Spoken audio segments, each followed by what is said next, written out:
So now I am going to discuss about the harvesting. So harvesting of a crop is an important task, क्योंकि हमने अगर क्या किया है, हमने सीड को sowing किया है, उसको irrigation किया है, पानी दिया है, weeds को remove किया है. So we are doing all that thing जो कि हमें agricultural field के लिए अपना crop obtain करने के लिए necessary था. So harvesting is also one of the important task, क्योंकि अगर हमने बोया है तो हम उसको काटेंगे भी. ठीक है.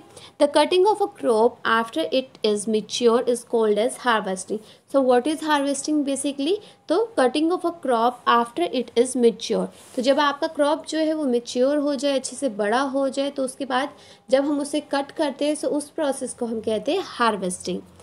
तो in harvesting crops are pulled out और uh cut close to the ground. So here what happen is कि क्रॉप्स को क्या किया जाता है, या तो पुल्ड आउट कर दिया जाता है, दैट मीन्स जड़ के साथ जो आपका रूट है उसके साथ ही उसको ऊपर करके खींच दिया जाता है, फाड़ दिया जाता है, और एल्स हम बिल्कुल ग्राउंड पे से उसको कट कर लेते हैं.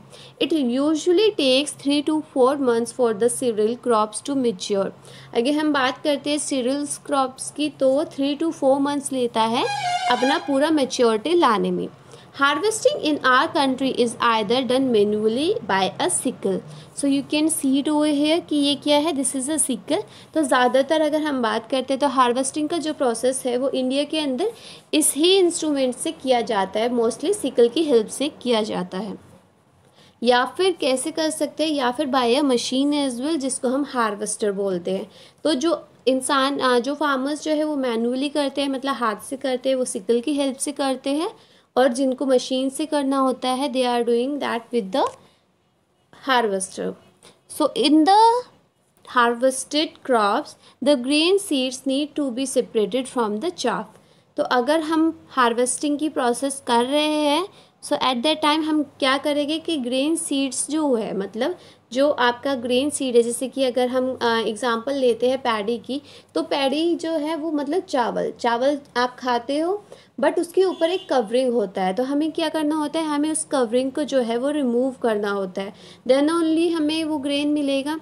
सो हमें क्या करना होता है, हमें ग्रेन सीड चाहिए और हमें उसे चाप से सेपरेट करना होता है, और इस प्रोसेस को हम कहते हैं थ्रेशिंग. जैसे आप देखते हो ना, जो छलनी में कुछ लोग छानते हैं, अगर आपने कभी गांव के साइड गए हो, so you will get to know कि उससे क्या होता है कि जो कवरिंग होती है, मतलब छिलका होता है, वो अलग हो जाता है, और जो आपका ग्रेन है वो अलग रह जाता है. सो that is a manually part, अगर आप अपने हाथों से कर रहे हो. ये प्रोसेस जो है ये मशीन से भी होता है. This is carried out with the help of a machine known as combined, which is in fact a harvester as well as a thresher.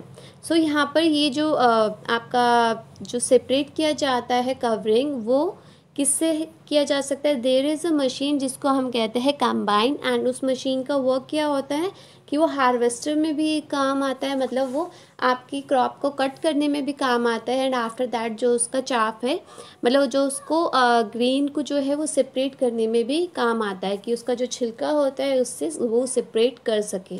So you can see it over here, this is a combine. तो ये पहले आपका फसल को cut करेगा, and then उसका जो छिलका है ये उसको अलग करेगा, और आपका ग्रेन जो है आपको दे देगा. After harvesting some time stubs are left in the field, which are burned by a farmer. Paheli is worried. She knows that it causes pollution. It may also catch fire and damage the crops lying in the field.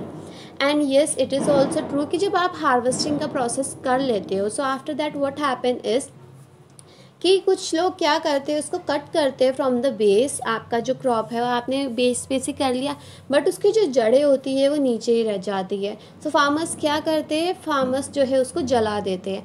अब वो उन्होंने जला दिया, but the problem is उससे हुआ क्या, आपका जो एयर पोल्यूशन है वो बहुत ज़्यादा हो जाता है.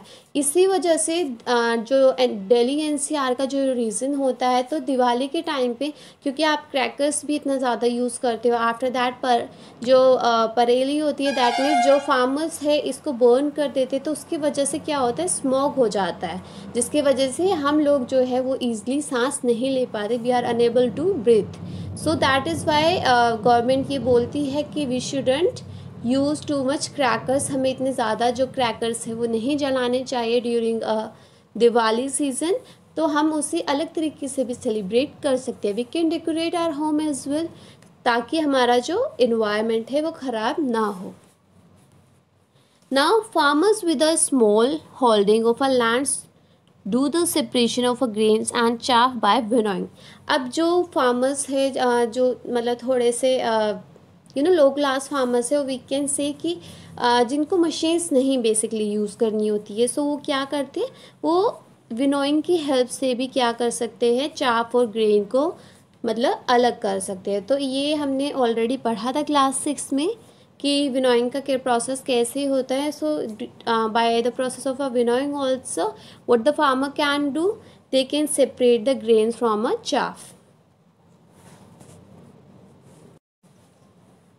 सो हेयर यू कैन सी कि ये जो पोंगल है, वैशाखी है, होली है, दिवाली है, सो बिहू है, so what were these were the harvest festival. Harvest festival in the sense कि क्या होता है कि जो फार्मर्स होते हैं, उनकी फैमिलीज होती है, वो 3 to 4 मंथ जो है वो बहुत ज़्यादा हार्ड वर्क करती है।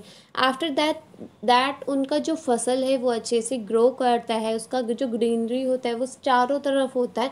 तो एक तरीके से हम क्या कहते हैं कि उनकी मेहनत जो है वो रंग लाती है। सो that is why what they did कि वो इसे एज अ फेस्टिवल सेलिब्रेट करते हैं, इंजॉय करते हैं कि this is a relaxing time.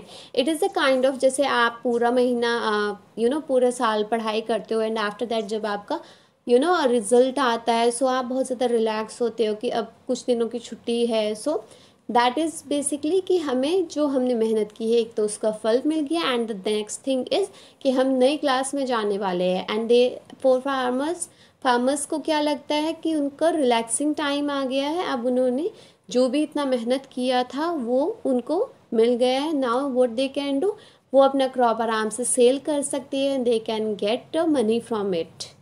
So that is why they actually celebrate it as a harvest festival.